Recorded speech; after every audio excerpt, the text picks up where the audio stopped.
chill as old as time, true as it can be, barely even friends.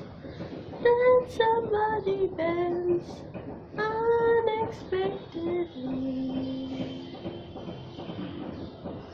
Oh wow! Beauty and the Beast. This year's adaptation, the live action adaptation of the age old classic Disney animation movie. Wow, amazing.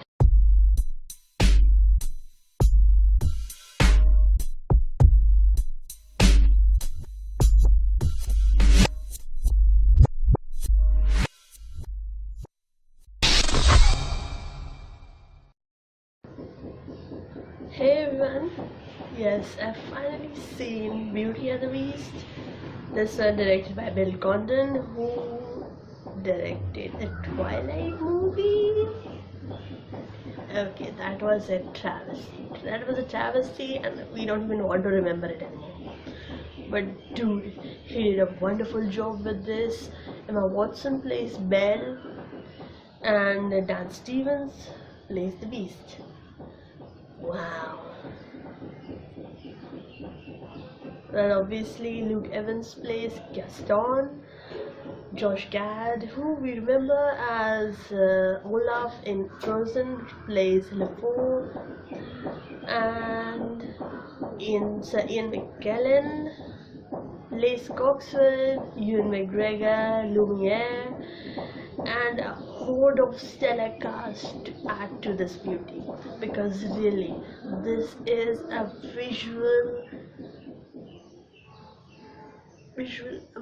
visually amazing, guys. This is visually amazing. It's brought to life in CGI many of the things, really. For instance, the song Be Our Guest, which was amazing. Everything about this movie is amazing, although yes, I'm a tiny bit unsatisfied with how they put frame to frame animation of the movie in real life. They could have at least been a little bit adventurous, like the live action Cinderella movie that released recently, because that was way better. I think, in my opinion, that was way better than the animation of all those years ago. So yes, I'll say this, that Beauty and the Beast, they could have been a little bit adventurous, a little bit darker to the tone, because seriously the plot is a little bit darker, because the Beast literally kidnaps, well, more like he keeps Belle as a punishment to her father. But yes, I will say this, I liked it. Whatever its shortcomings, I liked it. And well, in that sense, this live action also improves upon the animation. There are a lot of things that they did better in this, they did right in this, and I liked it. Well, first of all, the acting, amazing. We get to see them all sing, and well, I do hope that it did feel a little bit disheartening, that it felt that they auto-tuned Emma Watson and Dan Stevens' songs a bit, although it wasn't really that evident. But it did feel a little bit disheartening in that if it was auto-tuned, really it was disheartening, because these two, well, their songs were amazing, and as I said, it was beautiful. Okay, before I go on a gushing tirade, let's go systematically. First, Belle. Emma Watson was amazing in this. She brought Belle to life. She even added a lot of attributes to Belle. Well, and I wasn't really a big fan of the animation, but there Belle felt a little bit airhead, like, well, she was brave to volunteer for her father, but she did feel like an airhead. And thank God that's not the case here. Emma Watson breathes life. She played Hermione. She was my favorite character in there in Harry Potter, and well, she has again become a favorite character in here. Emma Watson as Belle was brilliant. Well, Dan Stevens next, dude. He is in everything these days. I haven't seen Legion yet. I do plan to see it, and now that I remember it, I haven't seen Downton Abbey yet. He was in that too, and he's releasing a lot of new things this time.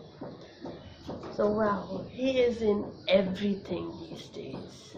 But him as Beast, as the Prince, really, that was a marvelous casting. Because really, in a sense, he, as Emma Watson did with her role, he breathes life into Beast. I liked it really. I liked how he, well, dude, it takes practice. He learned dancing in stills, and then to put on that huge suit. Well, I have seen the makings, I have seen some inside clips, and dude, that takes effort. How much he puts effort in that role, it shows. It finally shows, and I liked it. Ian McKellen, Ewan McGregor, everyone was amazing. Gaston was much so. Well, in the animated movie, he just felt like a bumbling fool. Well, he is not here in this one. He is a little bit meaner. There's a little bit, tiny bit storyline added to him. He is not just the town strong guy, the strong guy from the town who every girl wants to marry. Seriously. That Gaston was hilariously bad. Well, in the movie, Luke Evans he breathes a different air to this role, and wow, because yes, these Gaston in a sense was much realer, he was much meaner, I suppose. He didn't feel that mean in the movie, in the animated movie, but he did feel a little bit meaner in this, and I think I appreciate this one better because there's a bit of backstory to him here, and it explains why he is like that. So yes, the additions, as I said, marvelously done. The Beast Castle, all the CGI, amazing, man. Wow, those were just cool. And well, as I already said in the beginning of the video, the Be Our Guest song, I'll say that was truly done in CGI, but how they seamlessly blend that CGI and VFX throughout the movie was, as I said, amazing. It was brilliant. It was incandescent. Also, well, directing wise, I did like it. I did like how well Condon went about it. And I will say this again, if they could have at least been a little bit adventurous with this. I've seen this adaptation is by far not the only adaptation. Beauty and the Beast is quite popular with retellings these days. There have been many books on that. You can go down below. I have reviewed some of those books on my blog, and well, they are amazing books. So yes, if you do get the chance, do read them. And well, there's another movie that I want to bring to notice. That was La Belle et la Bête. That is Beauty and the Beast, the French edition. It released in 2016, I think. I don't remember, but I've seen it, and it is a much darker version of the Beauty and the Beast plot. I think it was much truer to the original Grimm fairy tales, but I did like it. I liked how different it was from the Disney stereotype. I liked how they went about it, and well, so what, it was a little dark, but it was amazing. But in that sense, this is authentic Disney. this is authentic real life action of the animated version, and I'll say this again, amazing work, amazing acting, amazing build up. And well, I liked how, as I said, they improved on the animation. Like in that, again, I'm going back to the Be Our Guest song. In the animated one, they showed Eiffel Tower. Well, that year Eiffel Tower wasn't built, so in this movie they changed it to a guillotine. How's that pronounced? That was the chopping block, and that's one better. The second one, how in the animated movie the villagers never knew about a prince living near the castle, and like at the end of it everyone remembers everything, so they improved on that in the movie as well.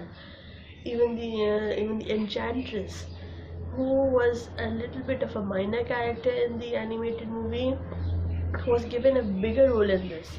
So yes, there's little bit improvements in this movie, and they work very well. But most of all, wow, I am definitely going to own this. Well, I will buy it when it comes on Blu-ray. I hope it comes early because I want to see it again. But yes, Beauty and the Beast, this 2017 edition, awesome. I give this a 5 out of 5 star. I would have given it a little less, but on hindsight, it deserves a 5 out of 5. So yes, what were your thoughts? Have you read any great Beauty and the Beast adaptations? Any retellings you want to recommend? Do comment down below. What were your thoughts about the movie? What were your favorite scenes about the movie? Do comment down below. Do give your like, comment, share. Please subscribe, guys. Subscribe to my videos and wait for my next video, which will be my review of The Vampire Diaries. I said in my last video with you and I that I would put on my review for the DVD finale next, but it didn't happen because I had to do the Beauty and the Beast video. It was important. So yes, the next video will be DVD. I am sure of it. I will confirm that, and well, see you next time. Till as old as time.